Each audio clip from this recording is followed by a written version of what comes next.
All right, the newsfeed area, we've done this twice already, so we know what we're doing. We're going after article, and we're going after a class rule called news, of course. So let's go and get these guys done. Once again, over into the external style sheet. I'll give myself a little bit of extra space here.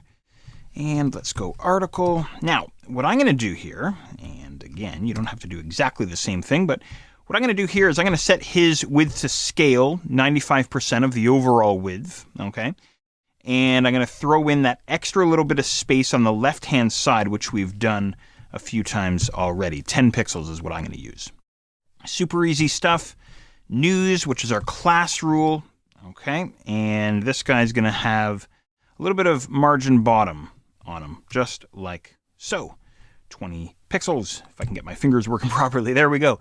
Pretty short and sweet, pretty easy. Again, we've done this several times already, so, it's going nice and fast here. There we go. Nice and spaced apart there inside the browser as soon as I refresh. Okay, so there we go. There's the news feed and the rest of the wireframe. There's only one thing left, and that is the nasty gap of space below our footer. We've done it twice. Do you remember how to do it? Let's go and finish it up.